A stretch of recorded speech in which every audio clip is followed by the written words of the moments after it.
오늘 우리에게 주신 하나님의 말씀은 마태복음 13장 31절에서 33절까지의 말씀입니다. 또 비유를 들어 이르시되 천국은 마치 사람이 자기 밭에 갖다 심은 겨자씨 하나와 같으니 이는 모든 씨보다 작은 것이로되 자란 후에는 풀보다 커서 나무가 되매 공중의 새들이 와서 그 가지에 깃들이느니라. 또 비유로 말씀하시되 천국은 마치 여자가 가루 속에 갖다 넣은 누룩과 같으니 온통 부풀게 하였느니라. 아멘. 오늘은 그리스도인의 가정, 하나님의 말씀 위에 세워지는 믿음의 가정에 대해 함께 생각해 보고자 합니다. 올해 우리 교회의 표어는 의에 줄이고 목마른 교회입니다.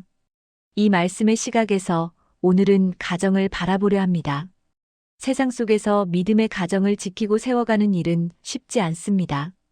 그러나 우리가 말씀으로 돌아가고 말씀 안에서 가정을 회복할 때 교회가 살아나고 신앙이 새로워집니다. 오늘 말씀을 통해 그리스도인의 가정이 어떤 모습이어야 하는지를 함께 묵상해 보겠습니다. 요즘은 인공지능 기술이 발전하면서 사람의 얼굴을 다양한 그림체로 바꿔주는 기능들이 있습니다. 저도 제 아내와 함께 찍은 사진을 AI에 입력해 보았습니다. 하나는 지브리풍으로, 하나는 디즈니풍으로 그려보았죠. 지브리풍은 따뜻하고 부드럽게, 디즈니풍은 밝고 선명하게 표현되었습니다. 같은 사진이지만 전혀 다른 느낌을 줍니다. 지브리와 디즈니의 그림에는 각각의 정신이 담겨 있기 때문입니다.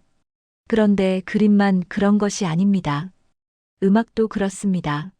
모차르트의 곡을 들으면 누구나 이건 모차르트의 음악이다 하고 알 수 있습니다. 그 안에는 작곡가의 정신, 인생관이 담겨 있기 때문입니다. 한 사람이 만든 작품에는 같은 정신이 흐릅니다. 한 회사가 만든 제품들도 마찬가지입니다. 아이팟, 아이폰, 아이패드, 애플워치 올 오브 댐. 그 안에는 애플이라는 회사의 철학이 담겨 있습니다. 더 거슬러 올라가면 스티브 잡스의 정신이 흐르고 있지요. 이처럼 같은 창조자의 손을 거친 것은 같은 정신을 공유합니다.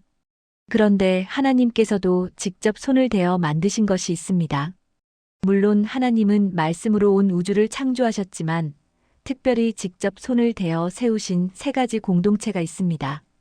첫째는 가정입니다. 둘째는 교회입니다. 그리고 셋째는 천국입니다. 하나님이 직접 세우신 이 세 가지 공동체에는 같은 정신이 흐릅니다. 하나님이 만드셨기 때문입니다. 그래서 이렇게 정리할 수 있습니다. 가정은 천국과 같고 교회와 같습니다. 다시 말해, 가정은 천국처럼 교회처럼 되어야 합니다. 그렇다면 그리스도인의 가정은 어떻게 세워져야 할까요?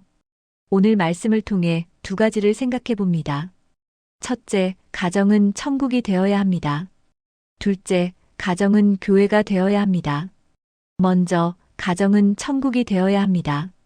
천국이란 어떤 곳일까요? 예수님은 복음서에서 천국을 자주 비유로 설명하셨습니다. 천국은 마치 겨자씨 하나와 같고 가루 속에 넣은 누룩과 같다고 하셨습니다. 또 밭에 감추인 보화와 같다고도 말씀하셨고 좋은 진주를 구하는 장사와 같다고도 하셨습니다. 이렇게 예수님께서 천국을 마치 와 같다고 비유하신 말씀이 8번 나옵니다. 특히 마태복음 13장에 집중되어 있기에 이 장을 흔히 천국장이라고 부릅니다. 이 모든 비유에는 한 가지 공통점이 있습니다. 천국은 세상의 셈법과 전혀 다른 원리로 움직인다는 것입니다. 세상의 계산으로는 이해되지 않는 방식으로 일하는 공동체, 그것이 천국입니다. 세상에서는 크고 화려한 것이 중요하지만 천국에서는 작고 보잘것없는 겨자씨가 큰 나무가 됩니다. 세상에서는 이익과 효율이 중심이지만 천국은 섬김과 희생을 가치로 삼습니다. 그렇다면 천국 같은 가정은 어떤 가정일까요?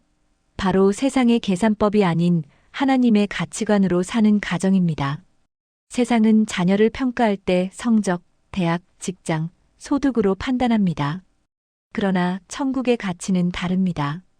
하나님 앞에서 정직하고 사랑으로 행하며 믿음을 지키는 것이 진짜 성공입니다. 부모를 평가할 때도 마찬가지입니다. 세상의 눈은 재산이나 사회적 지위를 보지만 천국의 시각은 사랑과 헌신, 신앙을 봅니다. 제가 일본에서 목회할 때 존경하던 선교사님 한 분이 계셨습니다. 그분의 아버지는 작은 17평짜리 아파트를 가지고 계셨습니다. 아들에게 늘 말씀하셨습니다. 너는 평생 선교를 했으니 은퇴하면 이 집에서 살아라. 그래야 편히 쉴 수 있지 않겠니? 그러나 아버지가 돌아가시자 형제들이 모여 그 집을 팔고 돈을 나누자고 했습니다. 세상적인 계산으로는 공평한 일이었겠지만 그 과정에서 가정의 사랑은 흔들렸습니다. 세상의 셈법으로 보면 맞는 일 같지만 하나님 앞에서는 슬픈 일이었습니다. 천국의 생법은 다릅니다. 손해를 보는 것 같아도 사랑을 택하는 것이 하나님의 방식입니다. 제주도 조천 초등학교의 한 여학생이 쓴 시가 있습니다. 우리 아빠라는 제목의 시입니다. 5, 6살쯤 처음 알았다. 아빠가 말을 못한다는 것을. 어디 가실 때면 초라한 추리닝을 입고 한마디 말도 못하시는 아빠가 싫었다. 그런데 내가 손을 다쳤을 때 정신없이 추리닝을 입고 나를 등에 업고 병원으로 달려가신 아빠. 말은 못하고 아빠 등 뒤에서 엉엉 울어버렸다. 초등학생의 이 시 속에는 가치관의 변화가 담겨 있습니다. 처음엔 세상의 눈으로 아빠를 봤습니다. 하지만 사랑을 깨닫는 순간 시선이 바뀌었습니다. 세상의 기준이 아닌 천국의 눈으로 아빠를 보게 된 것입니다. 사랑은 세상의 기준을 뒤엎습니다. 이것이 천국의 가치관입니다. 이처럼 가정이 천국이 되려면 세상의 가치가 아닌 하나님의 생법으로 살아야 합니다. 공부, 재산, 외모, 성취보다 믿음과 사랑, 용서와 섬김이 우선되어야 합니다. 세상의 기준이 가정 안에 들어오지 않도록 우리는 늘 깨어 있어야 합니다. 두 번째로 가정은 교회가 되어야 합니다. 예수님께서 교회를 직접 언급하신 곳은 신약 성경에서 2번뿐입니다. 마태복음 16장과 18장입니다. 16장에서는 교회의 기초를, 18장에서는 교회의 방향을 말씀하셨습니다. 마태복음 16장에서 예수님은 베드로에게 물으셨습니다. 너는 나를 누구라 하느냐? 베드로가 대답했습니다. 주는 그리스도시요 살아계신 하나님의 아들이십니다. 그러자 예수님께서 말씀하셨습니다. 너는 베드로라. 내가 이 반석 위에 내 교회를 세우리니 음부의 권세가 이기지 못하리라. 교회의 기초는 바로 이 고백입니다. 예수 그리스도가 나의 주님이시며 나의 구원자이심을 믿고 고백하는 공동체가 교회입니다. 그러므로 가정이 교회가 된다는 것은 가족 모두가 이 고백을 함께 나누는 가정이 되는 것을 의미합니다. 마태복음 18장은 교회의 목적을 보여줍니다. 이 장은 흔히 용서의 장이라고 불립니다. 예수님은 7번씩 70번이라도 용서하라고 하셨습니다. 교회는 잘못한 사람을 일으켜 세우고 품어주고 함께 천국으로 가는 공동체입니다. 그러므로 가정이 교회가 된다는 것은 서로의 허물을 용납하고 함께 세워주고 함께 천국을 향해 걸어가는 공동체가 된다는 뜻입니다. 가정 안에서도 우리는 서로를 용서하고 다시 일으켜 세워야 합니다. 가족 중 누군가 신앙에서 약해질 때 괜찮아, 다시 시작하자고 격려해야 합니다. 자녀가 세상의 가치에 흔들릴 때 하나님을 붙잡자고 말해주어야 합니다. 이것이 가정이 교회가 되는 길입니다. 요즘 부모들은 자녀의 경쟁력과 미래를 위해 많은 투자를 합니다. 최근 비행기에서 한 초등학생을 만난 적이 있습니다. 케냐에서 한국으로 돌아오는 길이었는데 그 아이는 5학년이었습니다. 학교에서 단체로 케냐 어학연수를 다녀온다고 했습니다. 3달 동안의 프로그램이라 했습니다. 영어가 많이 늘었느냐고 물으니 수업 때만 영어하고 친구들과는 다 한국말로 해요. 그냥 외국인 앞에서 말할 자신감이 생긴 것 같아요. 라고 말했습니다. 그 말을 들으며 여러 생각이 들었습니다. 아이에게 값비싼 경험을 시켜주는 것도 좋지만 정말 중요한 것은 신앙과 인격이라는 생각이 들었습니다. 세상은 아이들에게 끊임없이 경쟁을 요구합니다. 그러나 믿음의 가정은 달라야 합니다. 세상의 성공보다 하나님의 뜻을 따르는 법을 가르쳐야 합니다. 영어보다 기도를, 경쟁보다 사랑을, 성공보다 순종을 먼저 배우게 해야 합니다. 예수님이 너의 주님이시다라는 고백이 삶의 중심이 되도록 가르쳐야 합니다. 그것이 그리스도인의 부모가 자녀에게 남길 가장 큰 유산입니다. 결국 가정이 천국이 되고 교회가 된다는 것은 다른 셈법으로 살아간다는 뜻입니다. 세상은 이익을 중심으로 움직이지만 하나님 나라는 사랑과 믿음으로 움직입니다.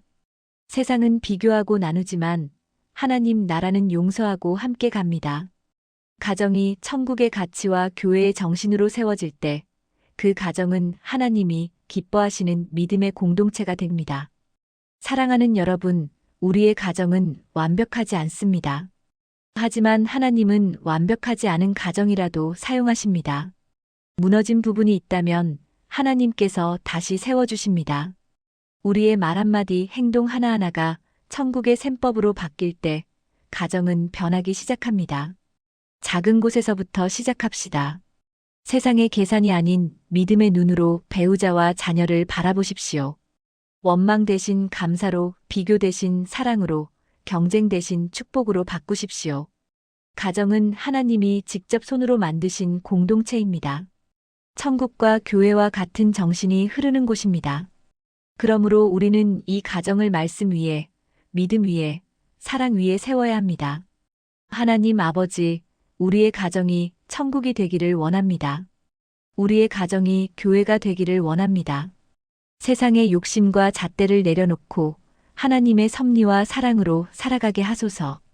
가족 모두가 주님을 고백하며 서로를 세워주고 함께 천국을 향해 가는 믿음의 가정이 되게 하소서. 예수 그리스도의 이름으로 기도드립니다. 아멘. 오늘도 사랑으로 살아가시길 바랍니다. 구독과 좋아요는 저에게 은은한 위로가 됩니다.